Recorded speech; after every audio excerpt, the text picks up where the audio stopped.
most amazing things about the Tour de Pologne is the most unique museum that isn't really seen in any bike race in the world. And right behind me we have the most incredible collection of everything to do with this race.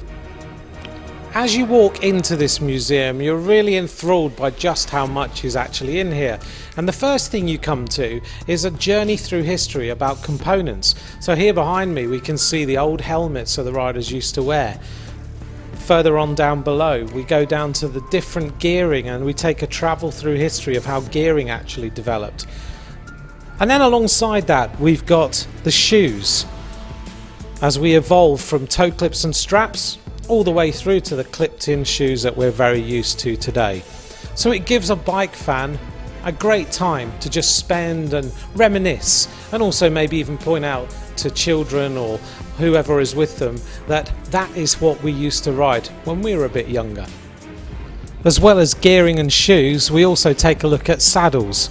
Some of them maybe not the most comfortable thing that any rider had ever ridden on. All the way through from the leather saddles all the way down to the most aerodynamic and comfortable saddles that the riders now wear during their time in the World Tour. Of course, in any UCI World Tour race like the Tour de Pologne, it's all about the classifications. And behind me we have the leaders' jerseys, of course sponsored by the partners of the race. And now and then we get the chance to see a jersey signed by one of the race winners or a race leader. Rafał Majka has signed the yellow jersey here in the museum. For the last 25 editions of this race, the team behind it is the Lange Team, and it's headed by Czesław Lang, who famously was second in the Olympic Games road race in Moscow in 1980. And his bike is here in the centre of the exhibition.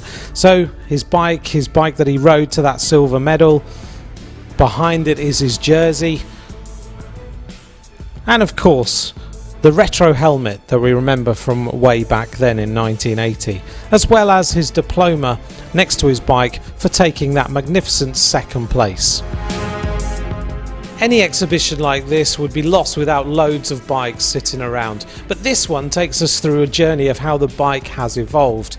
So we've got some magnificent machines that were ridden in some of the historic races, and we go all the way through to the present day with some of the bikes now fully carbon fibre, even more like a Formula 1 car, with every little bit of technology that you would ever want. Fans at the Tour de Pologne don't just get to see a bike race, they also get to lose themselves for a little bit of time as they take a journey through history, from components to bikes to everything to do with this historic race, which is the 5th oldest stage race in the world.